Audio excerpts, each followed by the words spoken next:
चलो अस्सलाम वालेकुम जी। इस टाइम साडे नाल मौजूद ने इस्लाम नगर किंग दे ऑलराउंडर बैट्समैन ते ਅਸੀਂ ਉਹਨਾਂ ਕੋਲ ਪੁੱਛਾਂਗੇ ਅੱਜ ਦੇ ਮੈਚ ਦੇ ਹਵਾਲੇ ਦੇ ਨਾਲ ਤੇ ਇਹ ਵੀ ਇਹਨਾਂ ਕੋਲ ਜਾਣਨ ਦੀ ਕੋਸ਼ਿਸ਼ ਕਰਾਂਗੇ ਕਿ ਅੱਜ ਦਾ ਮੈਚ ਇਹ ਕਿਸ ਤਰ੍ਹਾਂ ਇਹਨਾਂ ਦੇ ਹੱਕ ਦੇ ਵਿੱਚ ਨਤੀਜਾ ਖੇਜ਼ ਹੋ ਸਕਦਾ ਨੇ। ਤੇ ਸਾਡੇ ਨਾਲ ਮੌਜੂਦ ਨੇ मास्टर आसिफ साहब। अस्सलाम वालेकुम सर जी। वालेकुम सलाम। मैच फिलहाल अपोजिशन जो है जीत रही है। हमारे तीन चार मेन प्लेयर जोड़े ने साढ़े आउट हो चुके हैं। बदकिस्मती नाल होए भी पहली गेंद ते कोई एक दो छे ला देंगे फिर तो मैच कोई बेहतर हो सकता है पोजीशन।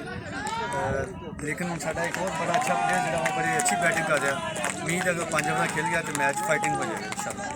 ਤੁਸੀਂ ਆਪਣਾ ਸਰ ਕੀ ਸਮਝਦੇ ਹੋ ਕਿ ਜਿਹੜੀ ਤੁਹਾਡੀ ਮੁਖਾਲਫ ਟੀਮ ਹੈ ਰਾਸ਼ਿਦ ਅਲੀ ਜਿਹੜੀ ਹੈ ਉਹ ਹਮੇਸ਼ਾ ਜਿਸ ਟਾਈਮ ਦਾ ਸੀਜ਼ਨ ਸ਼ੁਰੂ ਹੋਇਆ ਕਿ ਲੱਕੀ ਉਹ ਹਰ ਦਫਾ ਜਿਹੜੀ ਹੈ ਤਕਰੀਬਨ ਫਾਈਨਲ ਮੈਚ ਖੇਲ ਰਹੀ ਹੁੰਦੀ ਹੈ। ਇਹ ਉਹਦੀ ਸਿਰਫ ਲੱਕ ਹੈ ਜਾਂ ਉਹਨਾਂ ਦੀ ਜਿਹੜੀ ਟੀਮ ਦੇ ਜਿਹੜੇ ਨੇ ਪਲੇਅਰਸ ਦੀ ਮਿਹਨਤ ਹੈ?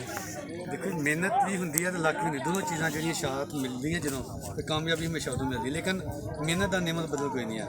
बहुत बड़े टैलेंट बंदे जोड़े ने जो मेहनत नहीं करते तो नाकाम हो जाते। जो टैलेंट के नाल मेहनत नाल शामिल हो जाती है तो कामयाबी यकीनी हो जाती है। ਤੇ ਤੁਸੀਂ ਆਪਣਾ ਜਿਹੜਾ ਤੁਹਾਡੀ ਜਿਹੜੀ ਟੀਮ ਹੈ ਉਹਦੇ ਵਿੱਚ ਜਿਹੜੇ ਕਿ ਪਲੇਅਰ ਜਿਹੜੇ ਨੇ ਉਹ ਬੈਲੈਂਸ ਪਲੇਅਰ ਨੇ ਜਾਂ ਉਹ ਤੁਹਾਡੇ ਜਿਹੜੇ ਨੇ ਕਿ ਯੰਗਸਟਰ ਜ਼ਿਆਦਾ ਨੇ? नहीं बैलेंस ने सीनियर भी ने जूनियर भी ने। इंशाल्लाह बैड लक अज हो गई है। पहला मैच सी एक महीना जो बिल्कुल प्रैक्टिस नहीं की थी। एक दो मैच इंशाल्लाह तो नॉर्मल रूटीन पर आ जाएंगे फिर इंशाल्लाह फाइट देवांगे सारी।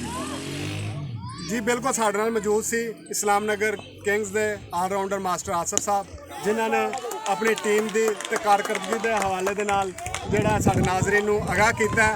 इस टाइम इस्लाम नगर किंग्स जिहड़ी है वो एक दफ़ा फिर परफॉर्म कर रही है। उन्होंने दे बैट्समैन जिहड़े ने दोनों इस टाइम क्रीज ते मौजूद ने ते नाज़रीन नूं हुण फिर दोबारा छक्के चौके वेखण नूं मिल रहे हैं। इहदे नाल ही बहुत संफीदुर रहमान जाट इजाजत दो ते वेखदे रहो पंजाबी न्यूज़।